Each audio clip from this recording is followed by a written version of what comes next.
반갑습니다, 여러분. 방구석 교육학의 홍쌤입니다. 지난 시간에 오늘 시간을 예고하면서 교육의 전체적인 구조, 교육이 무엇인가에 대해서 다루려고 이제 예고를 했었는데요. 근데 한 이틀 생각을 해보니까 교육의 구조나 교육이 무엇인가에 대해 얘기하기 전에 여러분들에게 몇 가지 팁을 좀 더 알려드려야 할 것들이 남아있더라고요. 그 중에 이제 중요한 것이 하나가 뭐냐면 이 답지를 작성하는 스킬입니다. 막상 이 모의고사를 나중에 이제 치러 봐도 그렇고요.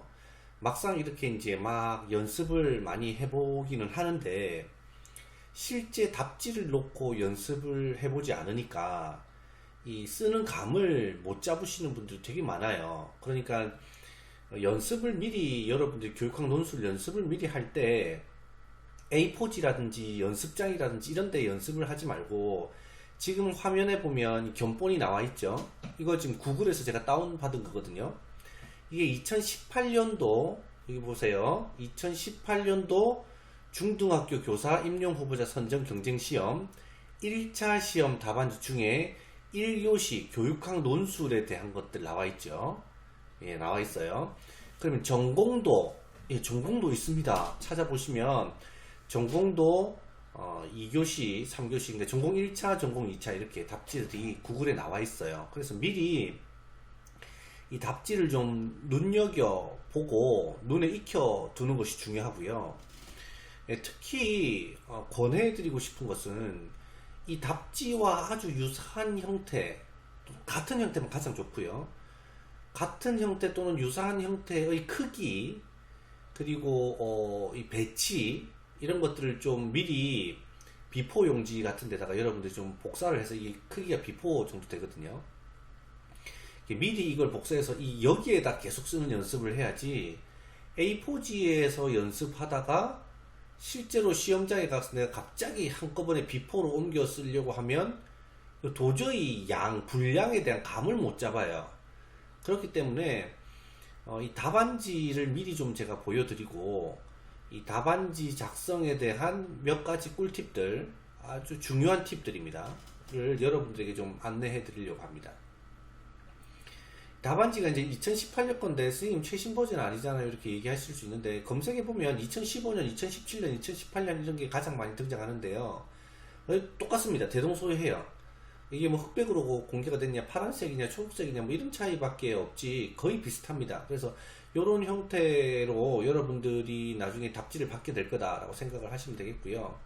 하나씩 좀 살펴봅시다. 여기에 이제 성명을 쓰게 돼 있죠. 여기 이제 쪽번호를 쓰게 돼 있고요. 여기에 이제 수험번호, 자기 수험번호를 쓰게 돼 있습니다. 나머지는 이제 읽어보시면 될 것 같고요. 그 다음에 여기 보면 이제 수험번호와 쪽번호는 검은색 펜을 사용해서 새카맣게 표기하라고 되어 있죠. 나머지는 잘 안 보여요. 뭐지? 답안은 뭐 지워지거나 뭐 번지지 않는 동일한 종류의 검은색 펜을 사용하라 뭐 이렇게 되어 있고요. 나머지는 뭐 읽어보시면 알 것 같습니다. 그럼 이제 우리가 좀 생각을 좀 해봅시다. 여러분이 시험 답안을 여기 작성을 했어요. 여기 답안을 작성했겠죠. 그 답안을 제가 항상 얘기했죠. 지난 첫 시간에도 얘기했고 둘째 시간에도 얘기했는데 여러분이 중요하게 생각해야 되는 건 뭐냐면 여러분이 중요하게 생각해야 되는 사람은 누구냐면 답안을 채점하는 사람이라 그랬어요. 그쵸? 그러면 우리 지난번 영상을 꼭 좀 보셨으면 좋겠는데요. 임용고사 시험은 단답형 시험이다 라는 영상을 꼭 보셨으면 좋겠는데 거기 보면 채점자 3인이 가채점을 먼저 하도록 하게 되어 있죠. 가채점 기간이 며칠 걸릴 거거든요. 가채점을 하면서 채점위원들이 기존의 채점 기준표를 수정 보완한다고 했죠. 그러면 한번 상상해 보세요. 채점위원들이 우리가 모르긴 몰라도 채점위원들이 막 공개된 장소에 막 사람들이랑 왕래가 가능한 곳에 그런데 들어가서 채점하지는 않을 거예요. 그쵸? 아주 폐쇄된 곳에서 외부와의 연락을 다 끊고 갇혀서 채점할 거예요. 그것도 추운 겨울날.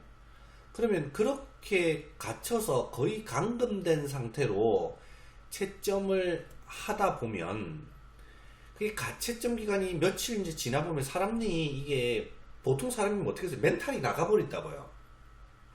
그러니까 멍해지는 거예요. 그러니까 사람이 예민해지고 멍해지기 때문에 그때부터는 또렷한 자기 정신을 가지고 채점을 하기가 사실 어려운 측면이 있을 거예요.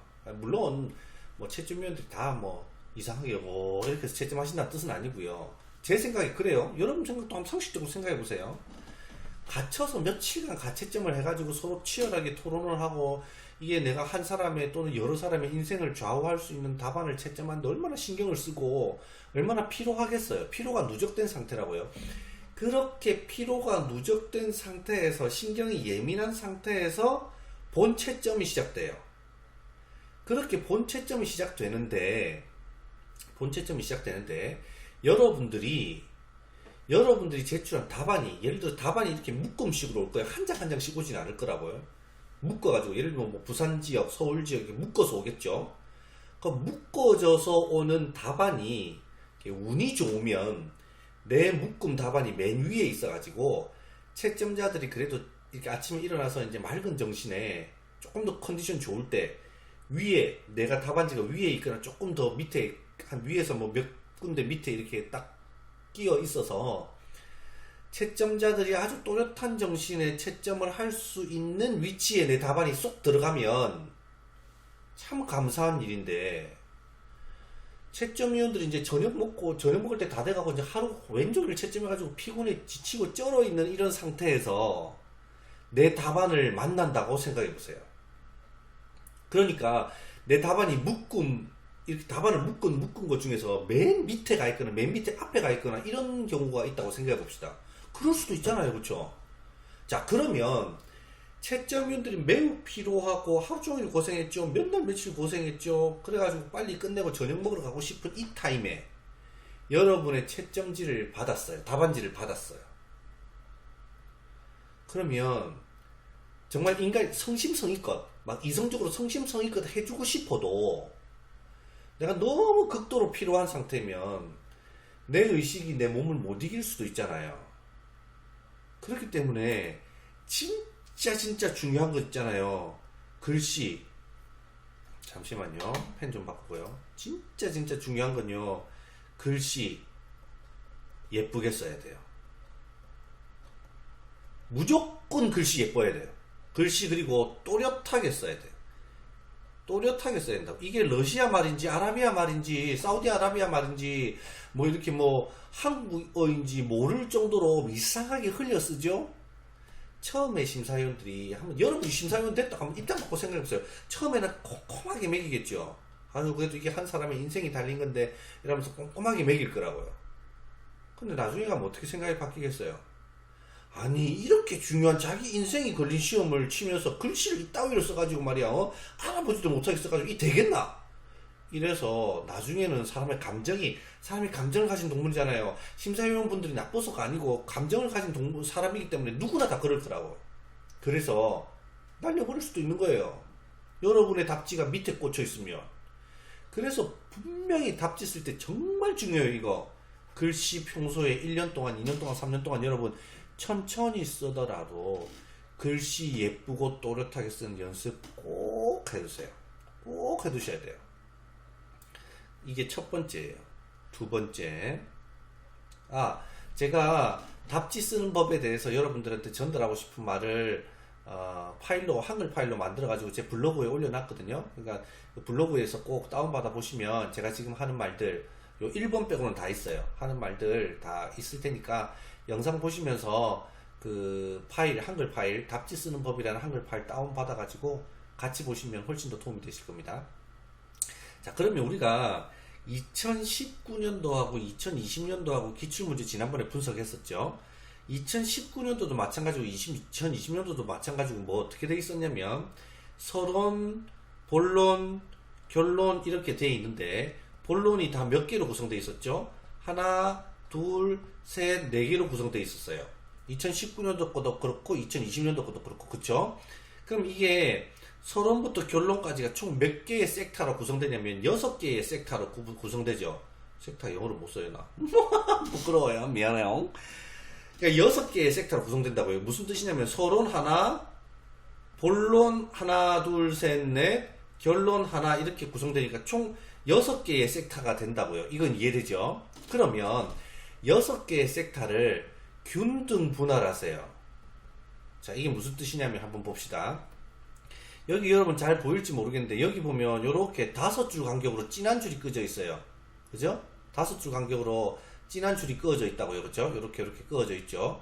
그러면 한 페이지가 몇 줄이냐면 25줄이에요. 한 페이지가 25줄이라고. 그러면 이 25줄을 6으로 나누는 거예요. 그러면 얼마 나와요? 대략 4줄 나오죠. 4줄. 4줄 나와요. 그럼 잠시만요. 제가 이것도 지우개를 좀 지우고 다시 설명할게요. 4줄 나와요.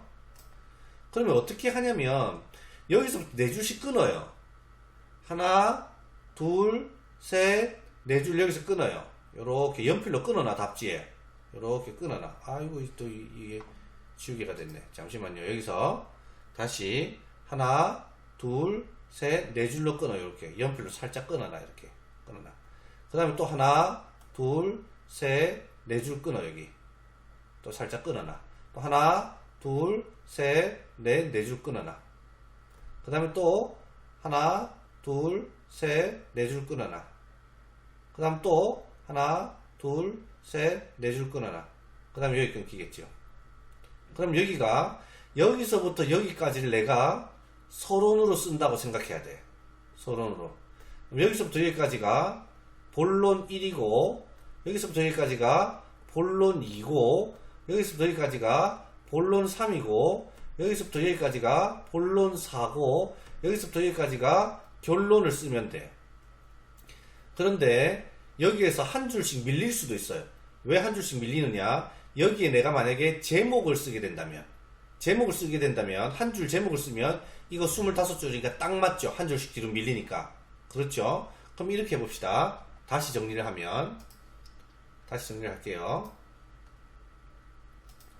맨 위에 여기에 제목을 써. 제목은 어디에 있다고 말씀드렸죠? 예, 이거 문제에 있다고 말씀드렸죠. 문제에. 그 다음 여기까지가 서론이야. 여기까지 서론. 그 다음에 여기까지가 본론 1이야. 그 다음에 하나, 둘, 셋, 넷, 여기까지가 본론 2야. 그 다음에 여기서부터 하나, 둘, 셋, 넷, 여기까지가 본론 3이야.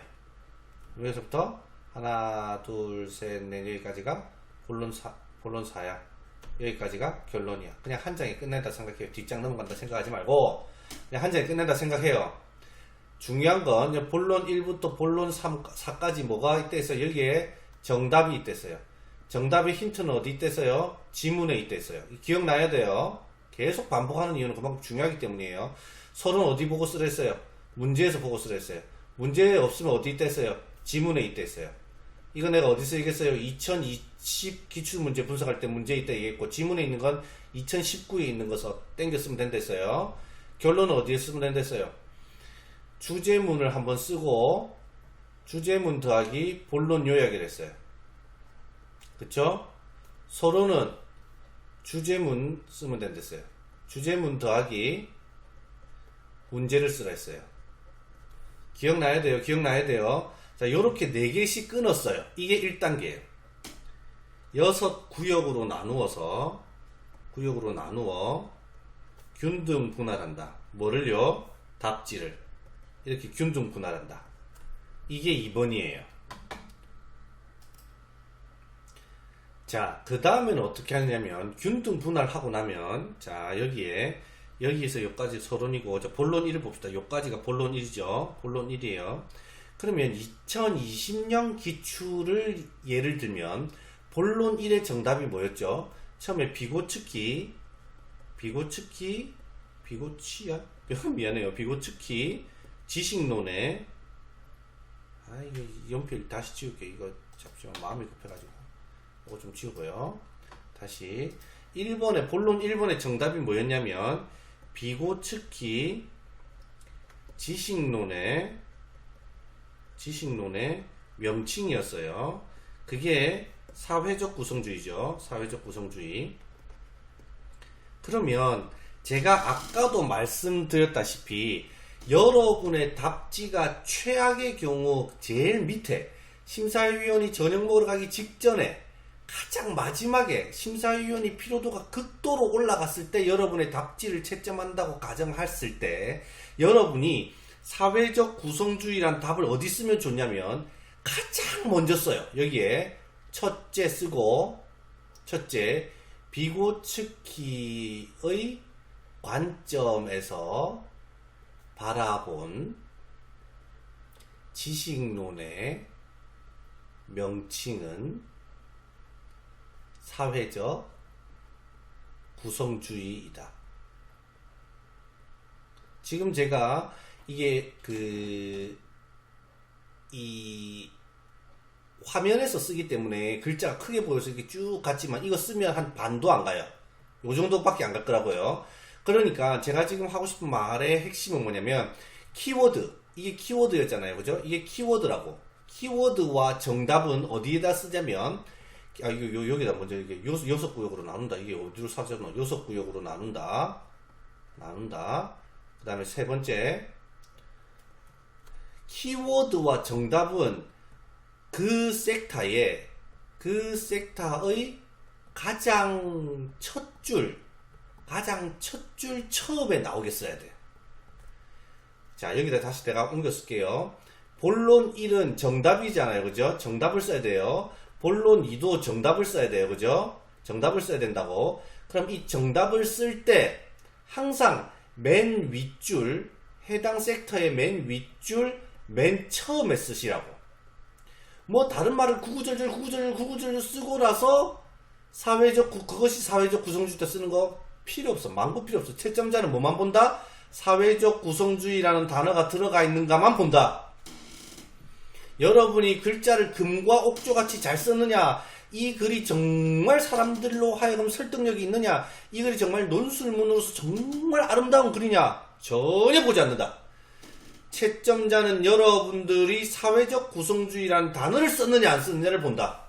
그렇기 때문에 사회적 구성주의라는 단어가 채점자의 눈에 번쩍 뜨도록 내가 수험생이라면 비고츠키 관점에서 바라보는 지식론의 명칭은 이라는 말은 상대적으로 조금 적게 쓰고 사회적 구성주의를 조금 크게 쓰겠어요. 그 정도로 사회적 구성주의라는 단어가 눈에 확 띄도록 써줘야 돼. 가장 최악이 뭔지 아세요? 가장 최악이 이거야. 잠시 보세요. 내가 사회적 구성주의를 알긴 알아. 근데 어떻게 썼냐면 여기 이렇게 쓰는 거야. 사회적 구성주의 이렇게 쓰는 거야. 그러니까 정답은 정답인데 그 정답의 키워드가 그 윗줄 마지막하고 다음 줄 처음하고 이렇게 걸치는 거야. 그럼 한번 상상해보세요, 여러분. 여러분의 시선, 여러분이 채점한다 생각해봐. 내가 너무 피곤해, 너무 지쳤어. 그러면 사람의 시선이 이 끝으로 갈까요? 안 간다고. 사람의 시선 끊어서 안 갈 수도 있어. 운이 나빠가지고 채점자 3명이 다 여러분의 답지에 사회적 구성주의가 없다라고 보면 어떻게 할 건데요? 운이 나빠가지고. 그럴 수도 있잖아요. 그럴 수도 있는 것도 사람 일이라는 게. 아니, 운이 좋아가지고 내가 이렇게 썼지만 이게 딱 눈에 띄면 좋지요. 그러나 운이 나빠가지고 3명 다 채점위원 3명 다 피곤해가지고 여러분이 사회적 구성주의를 이렇게 썼는지를 못 본 거야. 그럼 여러분 1점 날아가는 거예요. 그러니까 반드시 정답은 가장 첫 줄에 가장 처음에 문제를 쓰고 이 문제 첫째 여기에서 비고츠키 지식론의 명칭을 쓰라 했는데 그것에 대한 정답은 사회적 구성주의다. 이렇게 써버려도 괜찮아. 막 비고츠키 구성주의라는 말을 막 비고츠키 지식론은 어떻고 막 비고츠키가 뭐 삐아제랑 막 연결이 되고 이런 구구절절만 싹 다 필요 없어요. 하나도 필요 없어. 그냥 문제 쓰고 답 써도 괜찮아. 첫 줄에. 그러니까 문제가 이거였거든요. 비고츠키 지식론의 명칭을 쓰시오 이거거든요. 그러니까 그냥 쓰는 거예요. 첫째, 비고츠키 지식론의 명칭은 사회적 구성주의다 이렇게 써버리는 거예요. 그리고 나서 설명을 써. 내가 하고 싶은 말 뒤에 쓰시라고 뒤에. 미안하지만 채점자는 그거 안 볼 수도 있어요. 엄청나게 두꺼운데 정답만 딱 찾고 여러분이 구구절절 뭐라고 썼는지 관심 없다고 그냥 키워드만 가지고 채점할 수도 있다고요. 그렇기 때문에 연필을 가지고 항상 답지를 받으면 내가 항상 내가 정답표를 만들어냈죠. 지난 2020 기출하고 2019 기출에 정답표를 만들었죠. 그럼 내가 저기에 그 초안 작성 용지에 정답표가 있을 거 아니에요. 그럼 1-1번에 정답표가 내가 있을 거 아니야. 그럼 그 정답을 연필을 가지고 여기다가 먼저 써놔. 사회적 구성주의 답지에다가 연필 가지고 살살. 그럼 본론 둘째도 답이 있을 거 아니에요. 그거 여기다 미리 답을 써놔. 그리고 본론 셋째도 여기다 미리 답을 써놔. 내가 여기 정답표에 썼던 답들을 미리 옮겨 써놔야 돼. 본론 4도 정답을 미리 써놔야 돼. 미리 답을 써놓지 않으면 답이 밀려버리거나 답을 잊어버리거나 해가지고 답이 채점자의 눈에 안 띌 수 있다고. 그래서 답이 항상 요쪽에 첫 번째 줄 앞쪽에 최소한 첫 번째 줄 중간을 넘어가지 않도록 키워드를 여기에 써주는 게 좋아요.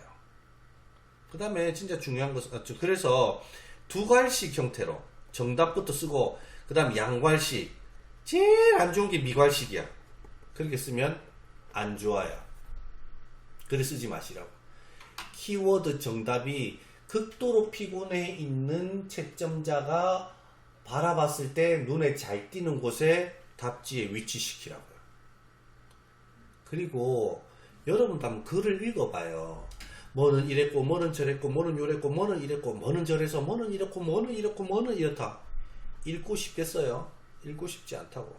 그래서 글은 반드시 단문으로 끊어 쓰는 연습해야 돼. 단문으로 끊어 쓰는 연습해야 된다고. 무슨 뜻이냐면 비고츠키 지식론의 명칭은 사회적 구성주의다. 사회적 구성주의는 사람과 환경의 도움을 받아서 지식이 생성되는 것이다. 그것은 무엇과 관련해서 어떠한 장점이 있다. 무엇의 단점은 무엇이다. 이렇게 답부터 쓰시라고. 뭐 비고츠키의 지식론은 뭐 비아제와 연결되며 그러나 그리고 그래서 그러므로 그래 하기 때문에 뭐 이렇고 저렇고 저렇게 구구절절 쓸 필요 없다고요. 절대로. 그렇게 매조지어 넣어야 답지를 빨리 60분 안에 빨리 쓰실 수 있다고. 여기에 정답만 딱딱딱딱 배치해놔도 자 봐요. 본론 1번에 문제가 몇 개였어? 한 4개 정도 답이 있었다고. 본론 2번에 답도 4개 있었다고. 본론 3번에 답도 4개 있었다고. 본론 4번에 답이 3개 있었다고. 이래야 15점이 된다고. 그렇죠? 그렇다고요. 그러니까 여기다 답만 한 줄 한 줄 한 줄 한 줄 답만 써도 차진다고 찬다고요. 이게 아까 내가 4줄로 끊으랬잖아. 4줄로. 봐, 답이 4개니까 4줄로 끊어지잖아요. 답이 4개니까 4줄로 끊어진다고. 답이 4개니까 4줄로 끊어진다고. 다 끊어진다고. 그러니까 구구절절 다른 말을 쓸 자리가 없어요. 뒷자리까지 넘길 필요도 없고 그냥 자 봐요. 여기다가 나 사실 뭐 마음이 또 급해진다. 자 조금 천천히. 아이고 요거 빼고 자, 봐요. 여기에 봐요. 이제 펜 색깔 좀 바꿀게요. 자 아까 서론 4줄, 본론 1 4줄, 그 다음에 본론 2 4줄, 본론 3 4줄, 본론 4 4줄, 결론 4줄 이렇게 해서 24줄에 끝내라 그랬어요. 내가 맞죠? 그러면 그 2019, 2020 기출문제를 보면 알겠지만 문제가 뭐 지식론의 관점에서 뭐 물으시오, 교육행정 관점에서 뭐 물으시오, 교수 설계 관점에서 뭐 물으시오, 뭐 해서 뭐 답하시오 이렇게 돼 있었잖아요. 본론 1의 답이 4개, 이거 4개, 이거 4개, 이렇게, 이거 3개 이렇게 있었다고. 그러니까 여기서부터 본론 1을 여기서부터 여기까지 쓰는데 여기 첫째 비고츠키 지식론의 명칭, 비고츠키 지식론의 개념, 비고츠키 지식론이 가진 뭐 특징, 비고츠키 지식론이 가진 뭐 단점 이렇게 4개만 정답 4개만 써버려도 벌써 답이 줄이 다 찬다고요. 그러니까 다른 거 구구절절히 여러분들이 쓸 논술 기가 막히게 쓴다. 논술 특강을 받고 막 논술을 어떻게 쓰는지 이런 거 받을 필요가 전혀 없다. 쓸 공간이 없는데 뭐. 정답이 무엇인지를 알아서 정답을 옮겨 쓰는 역할을 연습을 해야지. 이걸 서로는 뭐 이렇게 해가지고 뭐 구구절절 이렇게 쓰고 본론 이렇게 해서 말을 이렇게 연결하고 결론을 이렇게 해서 이렇게 말을 연결하고 그런 거 전혀 필요 없다. 그냥 내가 답을 맨 첫 줄 앞단에다가 쓰는 연습만 하면 좋다. 이게 키 핵심입니다. 그 다음 끝으로 최소한 여러분이 채점하다 생각해보세요. 최소한 여기가 한 페이지 끝인데 글이 여기서 끝나버렸어. 내가 서론 본론 결론을 다 쓴데 여기서 끝나버렸어. 그러면 딱 답안지 보자마자 채점자에게 어떤 느낌을 주겠어요? 아 이거 별로 쓰지도 않았기 때문에 이거 뭐 별로 답도 없겠구만. 딱 바로 그런 느낌을 준다고요. 앞에 사람들은 막 채점에 가다 보니까 앞에 사람들 구구절절 썼어. 막 한 페이지 다 막 이게 채운 사람도 있고, 뒷페이지 넘어간 사람도 있고, 뒷페이지 끝까지 쓴 사람도 있고 이런데, 내 거는 한 페이지에 반도 안 돼. 그러면 심사위원들한테 점수를 잃는다고요. 최소한 한 페이지는 채운다라고 생각해요. 근데 답만 써도 한 페이지 차잖아요, 봐. 답만 써도. 그래서 한 페이지는 채운다, 분량을 어느 정도 채운다, 3분의 2 이상 채운다 하는 감을 가지고 쓰면 좋겠어요. 답지 쓰는 법에 대한 Q는 여기서 마치도록 하고요. 혹시 답지 쓰는 법에 대해서 더 궁금한 거 있으면 댓글로 달아주시면 또 말씀드리도록 하겠습니다. 이 설명 듣고 잘 이해 안 되는 부분 있으면 언제든지 댓글로 남겨주세요. 빠이빠이. 다음 시간에 만나요. 좋아요, 구독도 눌러주세요. 좀 좋아요, 구독도. 안녕.